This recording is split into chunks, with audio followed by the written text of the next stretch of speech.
agarrar el micrófono Rocco Carbone, que le agradecemos y le invitamos a pasar. Militante, revolucionario, trabajador, con su presencia hoy, con su opinión valiente, aguda y comprometida, enriquece este evento y suma su aporte para que se conozca la historia, para que se analice el presente, para que nunca más siga siendo nunca más. En nombre de las organizaciones convocantes y de todas las personas presentes, le expresamos nuestro agradecimiento a Rocco por su presencia en este evento. Y ahora lo escuchamos.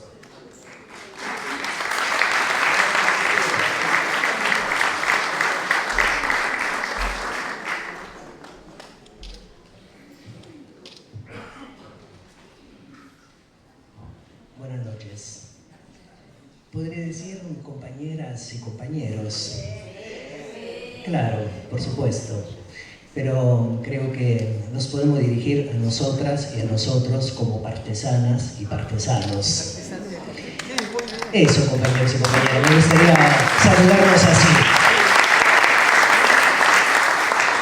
Como partesanas y partesanos, somos seres humanos de parte, compañeros y compañeras. Eso somos. Estamos de una parte de la historia. ¿De qué parte de la historia? De la historia de los pueblos. De esa parte estamos. Así que un gran saludo y un gran abrazo. Y miren, me gustaría socializar lo que veo de acá.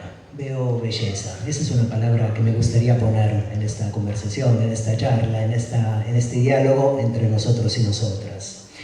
Y me gustaría empezar recordando estas palabras que dicen así: la lucha más difícil de todas es la que libramos dentro de nosotros mismos. No nos acostumbremos ni nos adaptemos a estas condiciones. Quien se adapta deja de distinguir entre el bien y el mal. Se convierte en esclavo en cuerpo y alma. Pase lo que pase, recuerda siempre, no te adaptes, rebelate contra la realidad. No te adaptes al fascismo, rebelate contra la realidad del gueto, contra la realidad de la marginación, contra la realidad de la desigualdad. Bueno, compañeros y compañeras, partesanos y partesanas, estas son palabras de Mordechai Anielewicz.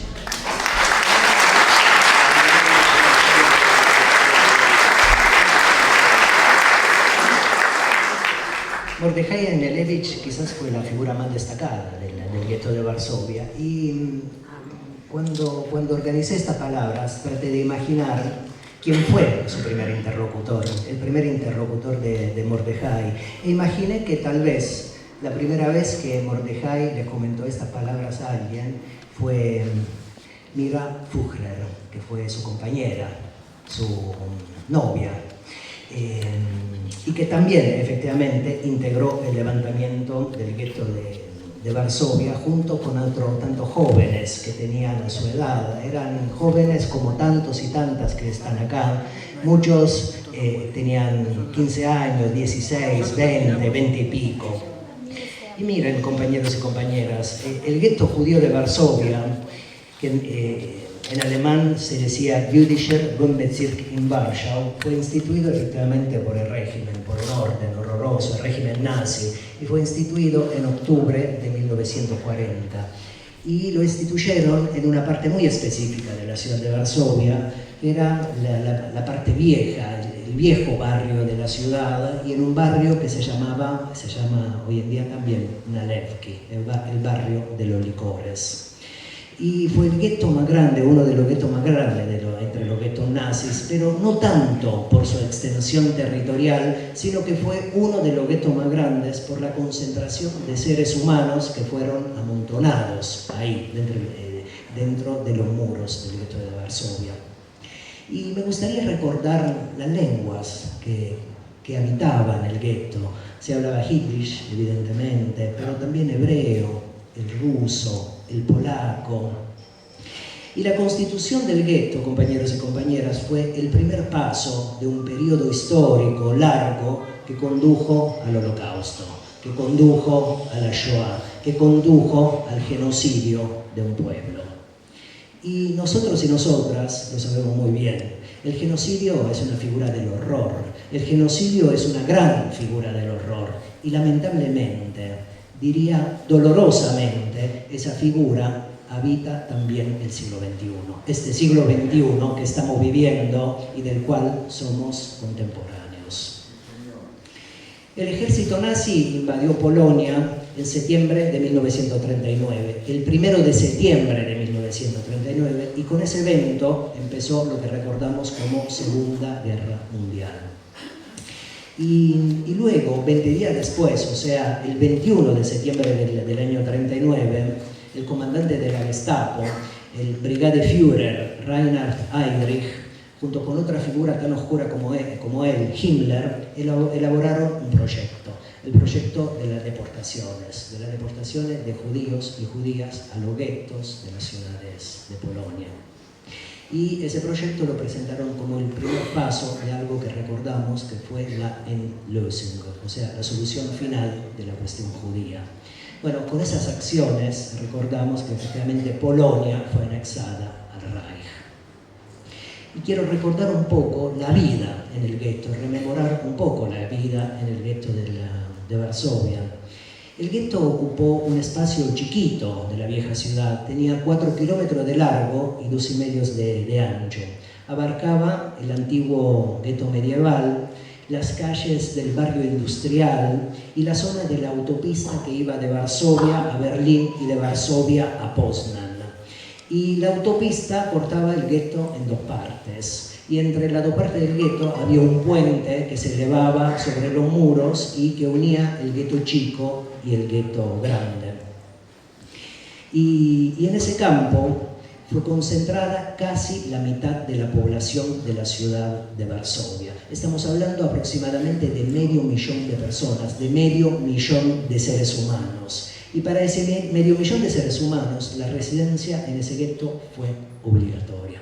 A todas ellas se le prohibió correspondencia postal, las líneas del teléfono en el gueto fueron interrumpidas, el agua faltaba a menudo, el gas faltaba a menudo, y en el gueto podía circular solo un tranvía que era tirado por unos caballos, y sobre ese único transporte que atravesaba el territorio del gueto habían dibujado una estrella de David. La comida en el gueto, la comida se redujo al mínimo, compañeros y compañeras. Escuchen esto, a cada judío y a cada judía le correspondían 920 gramos de pan por semana. Les correspondían 295 gramos de azúcar por mes, 103 gramos de mermelada, 60 gramos de grasa. Eso quedaba, compañeros y compañeras, que a cada judío y a cada judía le estaban destinados 184 calorías diarias. En cambio, a los alemanes que vivían en Varsovia, que vivían en la ciudad de Varsovia, le correspondían 2.310 calorías por día. ¿Qué es el fascismo, compañeros y compañeras? Es un régimen de desigualdad. Esencialmente el fascismo es esto, es un régimen de desigualdad, un régimen que conduce a la desaparición, un régimen, un orden que conduce a diezmar a sus antagonistas reconvertidos en enemigos y enemigas. Y los enemigos del fascismo, compañeros y compañeras, ayer en el siglo XX, como hoy, son las masas laboriosas, la clase trabajadora, la clase que organiza su vida alrededor del trabajo, nosotros y nosotras.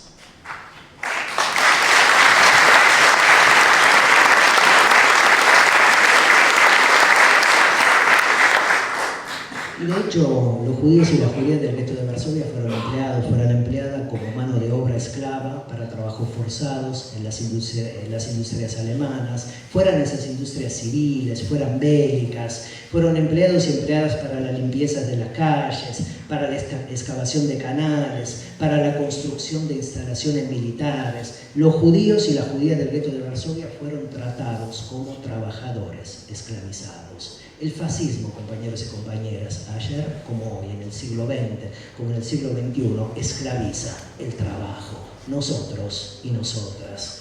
Y de aquí me parece que también podemos sacar una enseñanza, que en la vida existen 2 órdenes, el orden del capitalismo y el orden del trabajo. el orden de la reacción y el orden de la emancipación, la clase del trabajo y la clase que sacraliza la propiedad privada. Y la sacralización de la propiedad privada, compañeros y compañeras, significa la privación de la propiedad para grandes mayorías emancipadoras, para la clase que organiza su vida alrededor del trabajo. De nuevo, nosotros y nosotras.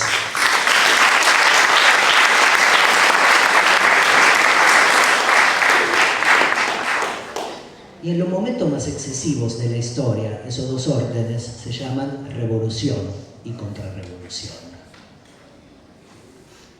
Miren, en el verano de 1942 se puso en marcha la solución final, y los residentes del gueto empezaron a ser deportados y deportadas hacia otro campo de exterminio, hacia otro campo de concentración que recordamos como Treblinka. Sin embargo, compañeros y compañeras, tenemos que tener presente otra enseñanza de la historia, y esta es una enseñanza imperecedera de la historia, que es nuestra historia, que el mal radical no puede prosperar para siempre, ni en el siglo XX ni en el siglo XXI. Y de hecho, en enero de 1943, cuando los nazis entraron una vez más al gueto para deportar a 8.000 seres humanos, a 8.000 personas, se chocaron con la violencia emancipadora. Y se chocaron con la violencia, efectivamente, de la resistencia judía. Y la respuesta a esa violencia emancipadora llegó inmediatamente de la mano de Himmler. Himmler, en febrero de 1943, ordenó arrasar con el gueto. Su orden decía así: aniquilar a los judíos, aniquilar a los bandidos del barrio judíos, extirpar la delincuencia. La orden de exterminio empezó el 19 de abril de 1943, en estos días. Empezó en la víspera de la Pascua Judía, de Pesach, y un día antes del cumpleaños de Hitler. Y de aquí me parece que también podemos sacar una conclusión, que existen dos tipos de violencia política. La violencia de ellos, la violencia del fascismo, la violencia de la reacción, la violencia del capitalismo, que es una violencia que defiende un orden que sirve para garantizar, sirve para expandir las medidas más implacables. Y hay otro tipo de violencia, que es la violencia emancipadora, que es la herramienta que permite modificar lo existente, lo que hay. Esa es la violencia de los pueblos. Y miren, cuando las tropas nazis entraron al gueto, fueron recibidas por la Żydowska Organizacja Bojowa, la organización judía de combate. Esa organización contaba con 500 miembros, eran jóvenes, pibes, pibas, muchos de ellos y ellas eran adolescentes, veinteañeros. Bueno, esa organización, Żydowska Organizacja Bojowa, estaba integrada por jóvenes de raigambre socialista. Y se habían organizado a partir de una campaña educativa, miren qué bella palabra, de una campaña educativa, de una campaña cultural que tenía un propósito: difundir la voluntad de resistir a toda costa ante el régimen nazi, incluso por las armas, si fuera necesario. Mordechai Anielewicz, su compañera Mira Führer, fueron los principales integrantes de la Żydowska Organizacja Bojowa. Y Mordechai Anielewicz antes había militado en el Hashomer Hatzair. La operación de exterminio tenía que durar 3 días. Según los nazis, tenía que durar apenas 3 días, pero se extendió durante un mes, efectivamente por la resistencia de la Żydowska Organizacja Bojowa. Y el 16 de mayo de 1943 se comunicó a Berlín que el barrio judío de Varsovia ya no existía, que los Untermenschen, así lo llamaban en el siglo XX, los Untermenschen, los subhumanos, efectivamente habíamos sido exterminados. Los nazis prendieron fuego al gueto judío, prendieron fuego a todos los edificios del gueto y quemaron viva a los seres humanos, a las personas que vivían en los edificios del gueto. El exterminio concluyó con la destrucción de un símbolo, que era la gran sinagoga de Varsovia, que estaba ubicada por fuera de los muros del gueto. Y aquí me parece que también podemos reconocer otra enseñanza, que el fascismo es un poder de destrucción tanática absoluta, es un poder necropolítico, es un poder, compañeros y compañeras, que pretende borrar hasta las imágenes nombres de los partidarios y las partidarias de la emancipación.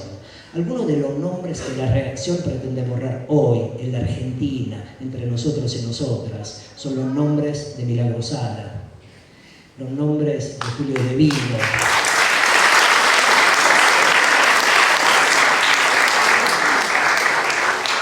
el nombre de Ricardo Jaime y también el nombre de Cristina Fernández.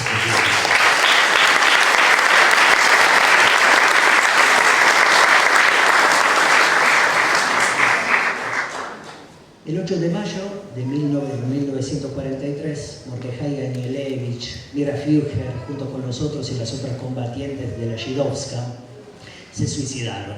Se suicidaron en su lugar, en un búnker. Era un búnker que estaba ubicado en la calle Milá, número 18. Y lo hicieron porque no quisieron entregarse a la Wehrmacht. Se suicidaron para conservar su libertad. El levantamiento del gueto, compañeros y compañeras, no es un hecho aislado de la historia. Integra la historia, integra nuestra historia, que es la historia de la lucha por la igualdad, que es una historia hecha de rebeliones, una historia hecha de insurgencias, una historia hecha de insurrecciones, estallidos sociales, revoluciones. Esa historia, nuestra historia, es la que procede de derrota en derrota hasta la victoria. Y quiero terminar con estos, compañeros y compañeras, que hace 3 años, a los 80 años del levantamiento del gueto de Varsovia, un amigo nuestro, Jorge Elbaum, de la Feria del Libro, recordó esto que le voy a leer. En abril de 1942, la Gestapo detuvo a un militante judío, Julius Fisik, que fue ejecutado el 8 de septiembre de 1943. Antes de ser ahorcado, Julius escribió un texto que fue publicado en 1945 gracias a su esposa, Gusta Fusikova. Uno de los párrafos más importantes de ese texto decía esto que le voy a socializar, esto que nos voy a socializar. Y lo repito una vez más, hemos vivido por la alegría. Por la alegría hemos ido al combate y por la alegría morimos. Que la tristeza no sea unida nunca a nuestros nombres. Quisiera terminar